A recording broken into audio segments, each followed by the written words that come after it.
Sign here, Margaret Anderson said, her manicured finger tapping the thick contract spread across her mahogany desk. And here, an initial every page. I looked at my fiancé, Thomas, standing quietly by his mother's side. His face was a mask of careful neutrality, but I could see the tension in his jaw. He wouldn't meet my eyes. "It's just a formality, Katherine," he said softly, "to protect the family interests." Family interests, as if I wasn't about to become family myself. As if my only interest in marrying Thomas was his money. I picked up the pen, its weight heavy in my hand. The prenuptial agreement was brutal in its simplicity. If we divorced, I would walk away with nothing. Not a penny of the Anderson fortune would be mine. "We need to be sure you understand," Margaret continued, her voice dripping with barely concealed disdain. "The Anderson name means something in this city. We can't have it diluted by someone of your background. My name is Katherine Chen, and at 26, I was about to marry into one of the wealthiest families in Boston. The Andersons had old money, the kind that went back generations. They own half the commercial real estate in the city, their name adorning buildings like royal crowns. I was the daughter of Chinese immigrants who ran a small restaurant in Chinatown. I'd worked my way through college on scholarships and part-time jobs, earned my MBA while waiting tables at my parents' restaurant, and met Thomas when his firm hired me as a junior financial analyst. Now, sitting in Margaret Anderson's study, I felt every inch of the social divide she was so eager to maintain. I signed my name on every marked line, each stroke of the pen a quiet promise to myself. They thought they were protecting their fortune from a gold digger. They had no idea they were witnessing the beginning of something much bigger. "There," Margaret said with satisfaction, gathering the papers. "Now we can proceed with the wedding plans." As we left her office, Thomas squeezed my hand apologetically. "I'm sorry about that. You know how mother can be." I did know. I'd spent the past 2 years learning exactly who Margaret Anderson was, and more importantly, who she thought I was. The wedding was exactly what you'd expect from old money trying to maintain appearances. 500 guests in the grandest cathedral in Boston. My simple elegance carefully orchestrated to show I could fit into their world while never quite belonging to it. Margaret had overseen every detail, from the flowers to the seating arrangements. My parents were placed at a table far from the main party, though they sat there with perfect posture and proud smiles, having taught me long ago that dignity doesn't come from other people's approval. That night, as Thomas and I danced our first dance as husband and wife, I caught Margaret watching us, her lips pursed in that particular way that suggested she was already counting the days until our marriage failed. What she didn't know was that I had plans of my own. It started small, in the quiet hours while Thomas was at the office. I'd taken a leave from my job after the wedding. At Margaret's insistence, of course. A proper Anderson wife didn't need to work. But while they thought I was shopping or lunching or whatever it was they imagined I did all day, I was building, learning, planning. I converted our home office into my command center, spreading financial reports across the desk late at night when Thomas was asleep. The Anderson fortune was impressive, but it was also vulnerable in ways they didn't see or refused to acknowledge. Their real estate empire was built on old relationships and older ways of doing business. They hadn't adapted to the changing market, hadn't embraced new technologies or evolving consumer needs. They were sitting on a gold mine, but they were mining it with outdated tools. 6 months into our marriage, I approached Thomas with a proposal. "I want to start my own company," I said over dinner one evening. "A technology firm focused on modernizing real estate management." He looked up from his plate, surprised. "I thought you were happy taking time off." "I was," I said carefully, "but I miss working. I miss contributing." "Mother won't like it," he warned. "I'm not asking for her permission," I replied, "or for any Anderson money. I'll build it myself." He studied me for a long moment, then nodded slowly. "Okay, but maybe don't mention it to Mother just yet." I didn't tell him I'd already secured my first investors, or that I'd been developing my business plan for months. I didn't tell him that every slight, every dismissive comment from his mother had only fueled my determination. I called my company Phoenix Technology Solutions. The symbolism wasn't subtle. But then again, it didn't need to be. My parents remortgaged their restaurant to give me seed money despite my protests. "We believe in you," my father said simply. "We always have." The first year was brutal. I worked from a tiny office in a building the Andersons would never deign to enter. building my client base one connection at a time. I hired young, hungry developers who didn't care about my last name or my background, only about creating something revolutionary. Margaret, when she finally heard about my venture, was predictably condescending. "How quaint," she said during one of our mandatory family dinners. "A little hobby to keep you busy." Thomas shifted uncomfortably in his chair, but said nothing. He never did when his mother was involved. I smiled and took a sip of wine. Something like that. What they didn't know was that I was already in talks with several major property management companies. My software platform, designed to streamline everything from maintenance requests to tenant communications, was gaining attention in the industry. By the end of the second year, Phoenix had grown to 30 employees. We moved to larger offices, and I started getting invited to speak at technology conferences. Thomas seemed proud in his distant way, though he rarely asked about the details of my work. The Andersons operated in a world where women had charities, not companies. My success was an anomaly they didn't quite know how to handle. It was during our third year of marriage that I noticed the first cracks in the Anderson empire. Small things at first, delayed maintenance on their properties, tenants starting to complain, competitors moving into their territory with more modern offerings. Margaret either didn't see it or refused to acknowledge it. She still ruled over her social circle with an iron fist, planning galas and charity events as if nothing had changed. But I saw the numbers, and they told a different story. One evening, I found Thomas in his study, looking more troubled than usual. "Everything okay?" I asked, though I already knew it wasn't. He ran a hand through his hair, a gesture that reminded me of when we first met. "Just some business concerns. Nothing for you to worry about." "I could help," I offered. "My company has developed some solutions that might." "No," he cut me off sharply. "Mother would never allow it. The Andersons don't need outside help." I nodded and left him to his worried contemplation. In that moment, I realized something crucial. Their pride would be their downfall, and when it happened, I would be ready. 5 years into our marriage, the Anderson empire began to crumble in earnest. Their largest commercial property, a historic office building downtown, lost several major tenants to a newer, more technologically advanced competitor. Other properties followed suit, their occupancy rates dropping as businesses sought modern amenities the Andersons refused to provide. I watched it happen from my own office 20 blocks away, where Phoenix Technology Solutions had grown to over 200 employees. Our software was now being used by property management companies across the country, and we just opened our first international office in Singapore. Margaret, of course, remained willfully blind to the impending disaster. "The Anderson name has stood for excellence for over a century," she declared at a family dinner, after I gently suggested they might want to consider upgrading their properties. "We don't need to chase every new trend." Thomas nodded along, though I could see the worry lines deepening around his eyes. He was spending more time at the office, coming home later and later, trying to stop the bleeding without admitting there was a wound. It was during this time that I made my first move. Through a series of shell companies, perfectly legal but carefully obscured, I began buying up shares in Anderson Properties' publicly traded subsidiaries. Small amounts at first, nothing to raise alarm bells.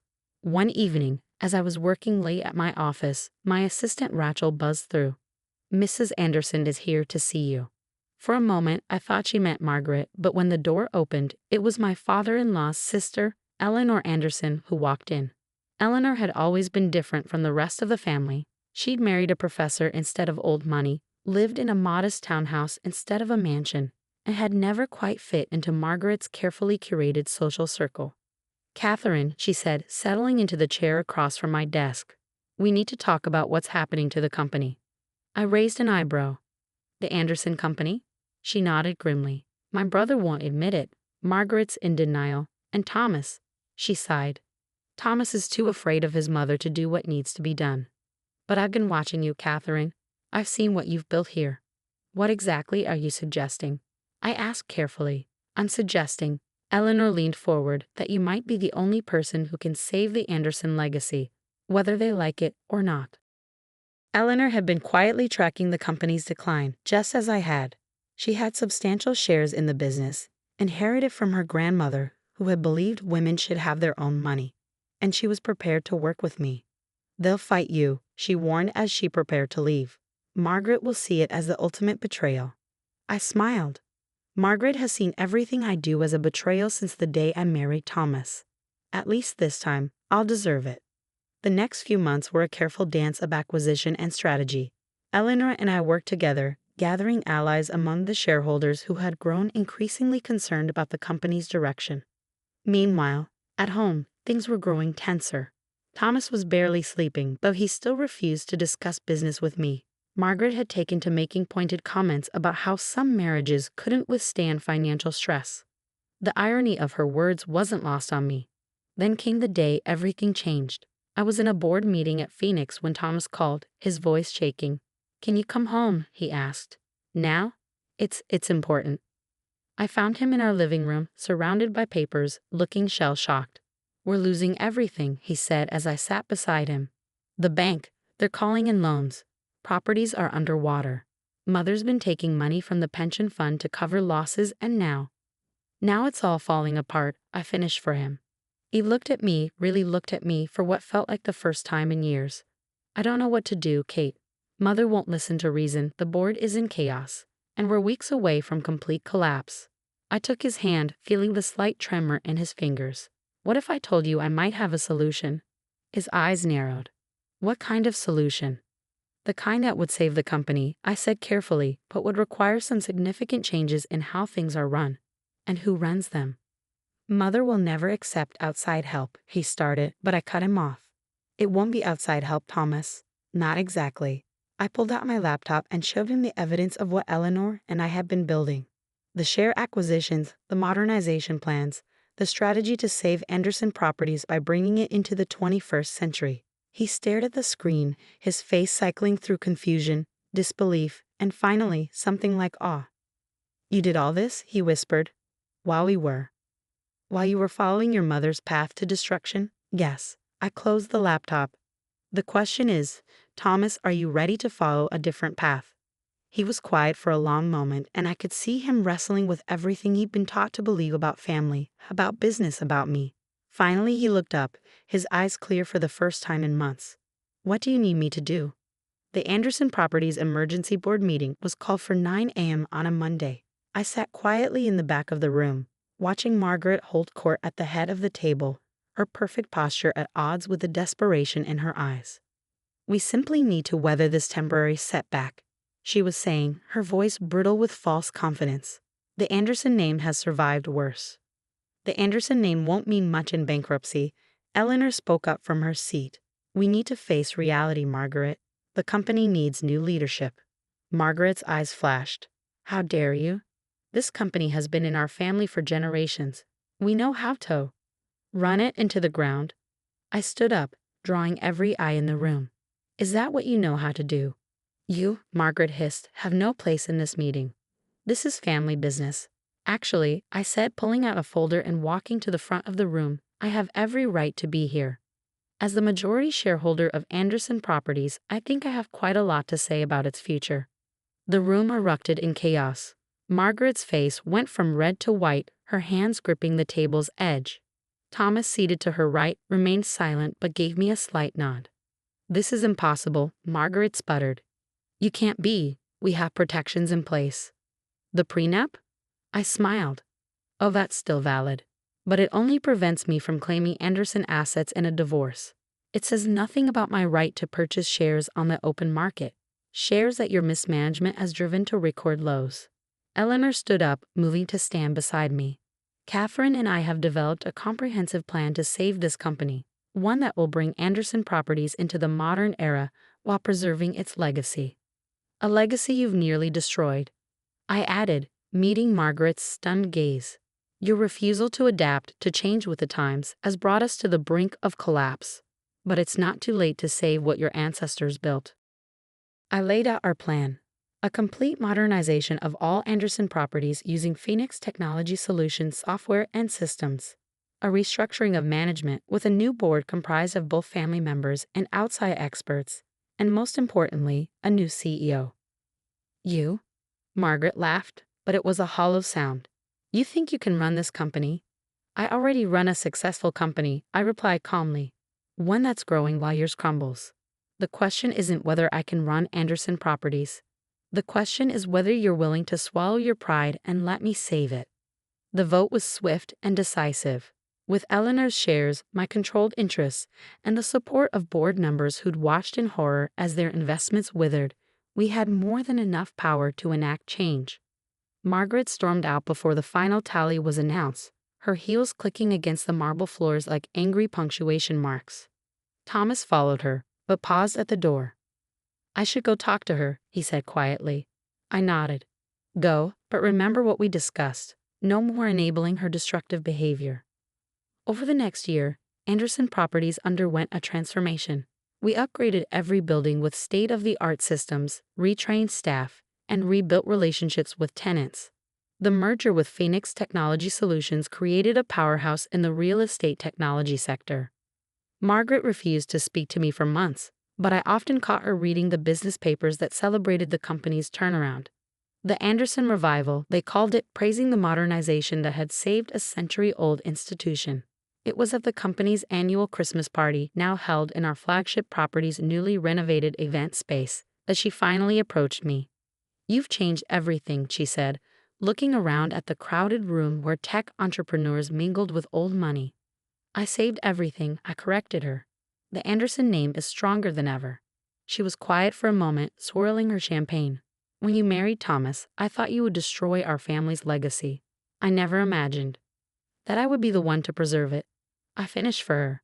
"That's because you never saw me, Margaret. You saw what you wanted to see, a poor girl trying to marry into money. You never bothered to look deeper." "And now?" she asked, her voice softer than I'd ever heard it. "Now you have a choice," I said. "You can continue fighting changes that have already happened, or you can be part of building something even greater. It's up to you."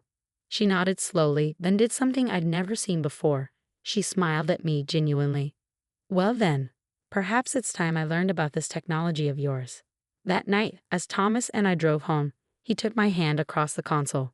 "You know what today is?" I thought for a moment. "The 15th of December. 15 years since you signed that prenup in Mother's study," he said quietly. 15 years since they tried to protect the family fortune from you." I laughed, the sound full and free. "And instead, I protected it from them." "You did more than that." He squeezed my hand. "You made it stronger. You made us all stronger."